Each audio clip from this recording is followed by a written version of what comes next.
Hello, fellow Minecraft addicts. Jarbo here. I am going to start a new series, and so a little bit of background.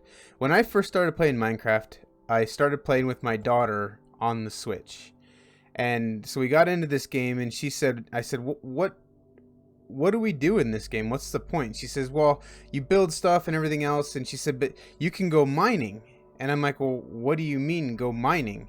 And she's like, well, here. And she gave me a stone pickaxe and a stone shovel, and she said, just dig a hole down and go down till you get down to the bottom of the world and mine and look for diamonds and all this other stuff. I'm like, oh, okay. So as I'm digging down, I come across this block, and I'm like, well, what is this? And she said, well, that's coal, and you can use that to make torches so you can see as you go down. I'm like, oh, okay. So I got coal, and then I was digging down further, and I came across another block, and it was iron. And I'm like, well, what's iron for? And she's like, well, you have to smelt it, and then you can make tools out of it.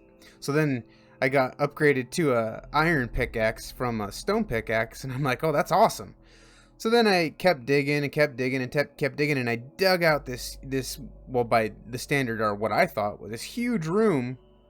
And then I started digging sideways out of this room, and I came across this block that I'd never seen before, and I'm like, well, what is this? It's red. And I mined it, and I got redstone and redstone dust. And she said, well, that's wiring. I'm like, wiring for what? And she's like, well, I don't know. I don't know how to use it.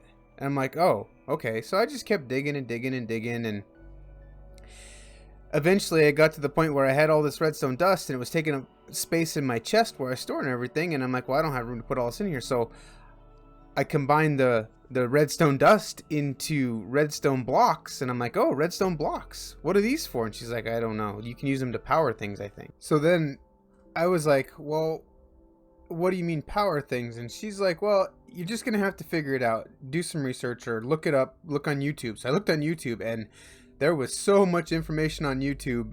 And then a friend of mine came over and built a automatic crop harvesting farm. It's like a flushing farm, and I was absolutely amazed. And then I continued building stuff that I found on YouTube, but I never really understood exactly how redstone works. I have a better understanding now, but I'm going to go back and learn it from the beginning, starting with the basics in this video. Okay, now that story time is over, let's get into what we're doing today. Today, we are going to look at some simple redstone basics. We're going to talk about what is redstone. We're going to talk about ways to power redstone. And I think that's probably as far as we're going to get for today. So let's talk about redstone. Redstone is the wiring. In fact, I think it's the block name in the Minecraft code is actually redstone wire once it's placed as a block. So that, according to the Minecraft wiki, you need an iron pickaxe or better to mine it. You can get it in both the stone variant and the deep slate variant. These are the ore blocks. When you mine it, you can get 4 to 5 without fortune, and with fortune 3, 4 to 8 with an average of 6. Redstone ore can be found in the world from Y16 down to Y-64, and this is in 1.18. It has full air exposure. It's found in any stone andesite, diorite, granite, tuff, or deep slate. In addition to mining it, you can also trade it with cleric villagers as their novice trade. You can also get it from looting chests in dungeons, mine shafts, strongholds, woodland mansions, and desert village temples. It is also spawned naturally in the placed dust form in jungle pyramids and woodland mansion. Once you mine it, you end up with redstone dust. When you place redstone dust, it looks like this. As you can see, these blocks, even when you jump on them to make them light up, they don't power anything. They don't do anything. They're just there. When you place it, it looks like that, and it doesn't power anything, doesn't have any power output. It just transfers power. So then once you combined 9 dust into a block, you can now power things. You place the block and it will put out a full redstone signal, which is 15. So that means that this will go 15 blocks down this wire and light up that sea lantern all the way down there. You can also combine it with the stick to make a torch, and that also puts out a power of 15. And these two are similar but very different in the way that you use them and the way they power things, but we'll go over that later. And then once you make torches, you can combine them with cobblestone and make repeaters. And what a repeater does is it's basically like a piece of redstone dust that, for lack of a better term, amplifies or repeats the signal. So as you can see, this will only go down to this sea lantern here. If we go 1 block past that, it's not going to power it. So then if we go back here, we put this torch down with the repeater there, and a repeater where that sea lantern or that redstone lantern is down there. Now the power will go again a full 15 further and light up that redstone lantern all the way down there. And when you place the repeater, if you're fit, you have to be facing towards the output. And then this is a redstone comparator. It takes 3 torches and cobblestone, and you can make a comparator. And a comparator basically looks at an item and then gives an output based on what it sees in the item. And this is the most basic, oversimplified explanation of what it does. It does a lot more than that, but for the purpose of this video, that's what we're focusing on.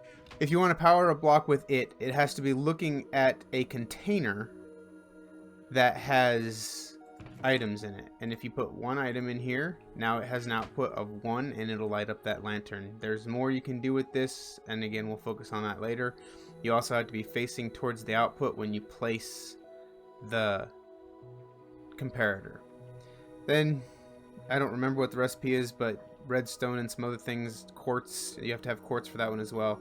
You can make an observer. And an observer basically looks at this block in front of it and looks for it to update, and then it puts out a pulse. So when we place that, it pulses the light on. When we break it, pulse the light on.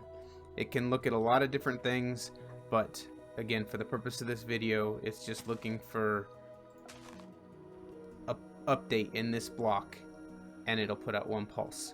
When you place an observer, you have to be facing towards what you want it to look at, so the output ends up facing you.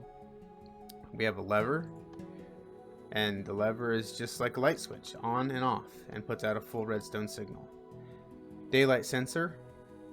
During the day, it puts out an output based on the light level or the daylight level. And don't confuse that with a torch, because a torch doesn't actually light this up. It has to be daylight. At night, it doesn't put out a signal.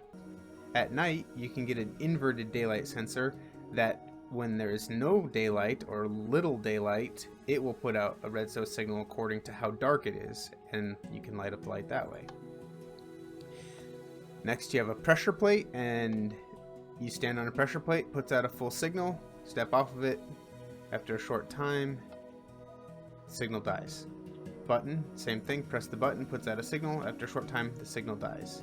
Trapped chest. When you open the trapped chest, well, can't see it there. When you open the trapped chest, it puts out a redstone signal that you can use a repeater or whatever. It only puts out a signal of 1. So you have to use a repeater if you want it to go further than 1, but it'll light up, it'll put out a redstone signal as soon as it's opened. The last thing we're going to talk about today is a target block. And a target block, you can, and there's many things you can shoot this, but arrow is the easiest for me. If you hit it in the bullseye, see that's if you hit it in the bullseye, it puts out a full redstone signal just momentarily. If you watch the dust over there, and you don't hit it in the bullseye, it puts out a little bit less signal. And the further away from the bullseye you are, the weaker the signal is. So you could use that for games, I don't know. There's lots of different things you can use these blocks for, but for the purposes of powering, you hit a bullseye. Nope. Hit a bullseye, you get a full redstone signal. Alright, well there's a very simple, kind of maybe oversimplified version of ways to power redstone, where you get the redstone from, and we're going to go into each of these in depth and break it down a little bit more. But for this first video, I just wanted to kind of do an overview of what this series is going to be about and what kind of things we're going to do in it. The next video will probably be on things that you can power, focus more on what the things that you can power do in a very simple way as well. I told you we'd do the most simple redstone build before this video is over, so we're going to go ahead and do that real quick. So the most simple redstone build, in my opinion, is one that you may already have, and it uses redstone. You put a door down next to our pressure plate here. When you step on this, it uses that redstone signal to open the door. When you step off of it, when it goes up, it closes the door. So there's the oversimplified redstone contraption that we're going to build. It's not much, but again, I said it was going to be easy, and you could build this in your first 10 minutes. Well, yeah, you could build this in your first 10 minutes of Minecraft. You don't even need redstone. All you need is a crafting table and some wood. Anyway, I hope you guys enjoyed the video. Subscribe if you want to see the rest of this series, and I just want to say thank you for watching and have a great day. Bye.